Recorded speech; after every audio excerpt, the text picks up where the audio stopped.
नमस्कार दोस्तों, इस क्लास में आज कवर करेंगे बाल विकास एवं शिक्षा शास्त्र का। इसके अंतर्गत बहुत सारे टॉप क्वेश्चन में लेकर के आया हूं और सभी क्वेश्चन को मैं हल करके विस्तार से बताएंगे। फर्स्ट क्वेश्चन है, बाल विकास मनोविज्ञान का केंद्र बिंदु है विद्यालय, शिक्षण प्रक्रिया, बालक, अच्छा शिक्षक। आंसर सी, बालक। इसे विस्तार से समझते हैं। बाल विकास मनोविज्ञान का मुख्य केंद्र बालक ही होता है, क्योंकि इसके अंतर्गत बालक में हो रहे शारीरिक परिवर्तन एवं व्यवहारिक परिवर्तन का अध्ययन परीक्षण किया जाता है तथा इनके अनुसार ही इनको पाठ्यक्रम का निर्धारण किया जाता है ताकि उनका विकास सकारात्मक हो सके। देखिए, बच्चों में, बालक में बहुत सारे परिवर्तन होता है। सोचने समझने का आप देखे होंगे कि जब 14-15 साल के हो जाते हैं तो उनके गालों पर मुहासे निकलना स्टार्ट हो जाते हैं। तो ये सब बाह्य परिवर्तन होता है, लेकिन आंतरिक परिवर्तन भी कुछ चीज़ें होती हैं जो कि हम लोग नहीं देख पाते हैं। ठीक है, तो इसी को ध्यान में रखते हुए मनोविज्ञान का मुख्य केंद्र बालक को ही माना गया है। सेकेंड क्वेश्चन है, बालक मनोविज्ञान के आधार पर कौन सा कथन सर्वोत्तम है? प्रत्येक बच्चा विशिष्ट होता है, बी है कुछ बच्चे विशिष्ट होते हैं, और सी है सारे बच्चे एक जैसे होते हैं और कुछ बच्चे एक जैसा होता है। बहुत अच्छा क्वेश्चन है। आंसर ये, प्रत्येक बच्चा ठीक है विशिष्ट होता है। देखिए, सभी बच्चे विशिष्ट होते हैं। ये मिट्टी के घड़े के समान होते हैं। ठीक, कच्चा मिट्टी का आप या तो मिट्टी समझ लें, आप जिस रूप में उसे बनाना चाहते हैं, ढालना चाहते हैं कुम्हार की तरह, वे ढल जाएंगे। लेकिन शिक्षक पर निर्भर करता है कि आपकी क्वालिटी क्या है, आपकी सोच क्या है। ठीक है, आप कमजोर हैं या एक भारत को सर्वश्रेष्ठ भारत बनाना चाहते हैं। हल ऑप्शन ये, बाल मनोविज्ञान के अनुसार प्रत्येक बच्चा क्या तो विशिष्ट होता है।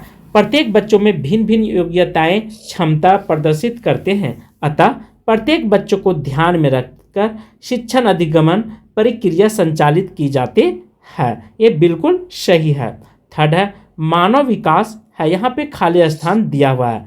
मात्रात्मक है, गुणात्मक है, कुछ सीमा तक हम अपनी, या डी है उपयुक्त, ए बी दोनों। आंसर डी, उपयुक्त दोनों है, मात्रात्मक भी है और गुणात्मक दोनों है। ये बिल्कुल सही मेरा है। ठीक है, दोनों होगा। सॉल्यूशन देखेंगे, मानव विकास मात्रात्मक एवं गुणात्मक दोनों होता है। बिल्कुल सही है। मानव विकास जीवन पर्यंत चलता है। व्यक्ति के गर्भ में होने से लेकर के मृत्यु तक विकास होते रहता है। यह प्रक्रिया चलती रहती, इसलिए इसे मापा जा सकता है। इस प्रकार मात्रात्मक है, साथ ही यह गुणात्मक भी है, क्योंकि वृद्धि को रोकने के बाद कई चीज़ें हमारे शरीर में परिवर्तन होते रहते हैं। 4 है, 1882 ईस्वी में किस मनोविज्ञान द्वारा लंदन में मानवीय विषमताओं का अध्ययन करने के लिए प्रयोगशाला का निर्माण किया गया था? कब? 1882 ईस्वी में। बहुत इंपॉर्टेंट क्वेश्चन है, सीटेट 2018 में आया हुआ क्वेश्चन है। गाल्टन ने, अल्फ्रेड बीने ने, वुडवर्थ ने, कैटल ने। आंसर बी, अल्फ्रेड बीने ने।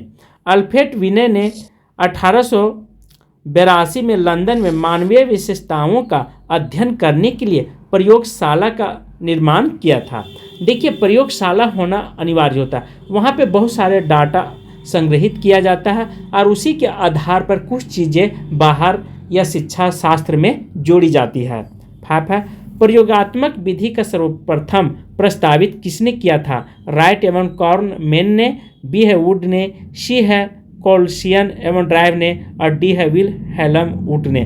तो प्रयोगात्मक विधि का सर्वप्रथम प्रयोग किनके द्वारा किया गया था? आंसर डी, विल्हेल्म वुड ने। जर्मनी के दार्शनिक एवं मनोवैज्ञानिक थे। कौन थे? Wilhelm would. विल्हेल्म वुड ने 1861 ईस्वी में मनोविज्ञान की पहली प्रयोगशाला की स्थापना किया था। उन्होंने मनोविज्ञान के क्षेत्र में प्रयोगात्मक विधि का प्रारंभ किया, इसलिए उन्होंने प्रयोगात्मक मनोविज्ञान का पिता भी कहा जाता है। बहुत इम्पोर्टेंट है ये टॉपिक। ठीक है, इसलिए आप यहाँ पे ध्यान जरूर रखेंगे। 6 है, बाल मनोविज्ञान के अनुसार शिक्षा का क्षेत्र का मुख्य स्थान है अध्यापक का। प्रशासक का, बालक का, अभिभावक का? आंसर सी, बालक का। बाल मनोविज्ञान के अनुसार शिक्षा का क्षेत्र मुख्य स्थान कहाँ पे होता है? तो वह बालक ही होता है। वर्तमान समय में बाल केंद्रित शिक्षा दी जा रही है। बाल केंद्रित शिक्षा में शिक्षण पद्धति बालक के हिसाब से ही प्रस्तुत और निर्धारित किया जाता है। बिल्कुल सही है। यदि हम बाल निर्धारित शिक्षा नहीं देंगे तो बालक को समझ में नहीं आएगा। हर उम्र के बच्चे की पाठ्यक्रम कैरिकुलम जो होता है वो निर्धारित किया जाता है मनोविज्ञान के अनुसार, बहुत सारे वैज्ञानिकों के अनुसार, क्योंकि कैरिकुलम ही एक ऐसी रास्ता होता है जो बालक को एक नई दिशा प्रदान करती है। 7 है, शिक्षा मनोविज्ञान है, व्यवहारिक विज्ञान है, मानक विज्ञान है, विशुद्ध विज्ञान है, उपयुक्त में से कोई नहीं। आंसर बी क्या है? मानक विज्ञान है। किसके बारे में? शिक्षा मनोविज्ञान।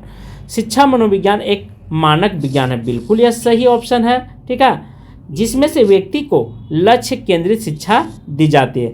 इसके द्वारा मानव व्यवहार को परिवर्तित मनचाहे दिशा में मोड़ा जा सकता है। ये भी आप ध्यान रखेंगे, क्योंकि व्यवहारिक ज्ञान, ठीक है, शिक्षा मनोविज्ञान बच्चों को आप अच्छी पॉजिटिव थिंकिंग रख करके एक नई दिशा में ले जा सकते हैं, अन्यथा वह गलत रास्ता भी चुन सकता है। इसीलिए हमेशा शिक्षकों को पॉजिटिव बातें बोलना चाहिए। अच्छी बातें बोल करके आप बच्चों को सुधार सकते हैं। 8 है, मानव विकास के क्षेत्र में विभाजित किया जाता है, जैसे शारीरिक संज्ञात्मक विकास और सामाजिक। बी इसी तरह दिया हुआ संज्ञात्मक, संख्यात्मक, आध्यात्मिक, सामाजिक और मनोविज्ञान। सी है मनोविज्ञान, संज्ञात्मक, संघात्मक एवं सामाजिक। डी है शारीरिक, आध्यात्मक, संख्यात्मक और सामाजिक। आंसर ये शारीरिक, संज्ञात्मक एवं संवेगात्मक। ठीक है, तो ध्यान रखेंगे। मानव विकास के शारीरिक, संज्ञात्मक और संवेगात्मक और सामाजिक क्षेत्र में विभाजित किया जा सकता है। 9 है, प्रारंभ में आत्मा का प्रयोग किस शास्त्र में किया गया था? देखिए, आत्मा की बात यहाँ कर रहा है। शिक्षा शास्त्र में, समाज शास्त्र में, दर्शन शास्त्र में, अर्थशास्त्र में। आंसर दर्शन शास्त्र में आत्मा का प्रयोग किया गया था, क्योंकि यहीं पे आपको आत्मा परमात्मा के बारे में विस्तार से पढ़ने को मिलेगी। दर्शन शास्त्र वह ज्ञान है जो परम सत्य और प्राकृतिक के सिद्धांतों और उनके कारणों की विवेचना करता है। दार्शनिक शास्त्र सामाजिक चेतना के रूपों में से एक माना जाता है। दर्शन शास्त्र का संबंध आत्मा से है, उसमें व्यक्ति की आत्मा का अध्ययन किया जाता है। 10 है, विकासात्मक मनोविज्ञान में जीवन का अध्ययन किया जाता है। किसमें? किशोर अवस्था आयु में जीवन पर्यंत चलता है, जन्म से या गर्भकाल से। ठीक है, तो विकासात्मक मनोविज्ञान जीवन का अध्ययन करवाता है किस उम्र में? आंसर सी, जन्म में। विकासात्मक मनोविज्ञान एक वैज्ञानिक अध्ययन है जो मनुष्य के जीवन में हो रहे परिवर्तन के बारे में बताता है। तो विज्ञान के 3 लक्ष्य हैं: विकास का वर्णन करना, समझाना और अनुकरण करना। इस तरह से हमने ऑब्जेक्टिव क्वेश्चन की संख्या 10 लिया हूँ। यदि अच्छा लगेगा तो लाइक, सब्सक्राइब और शेयर जरूर कीजिएगा, आपसे रिक्वेस्ट है। थैंक यू, धन्यवाद।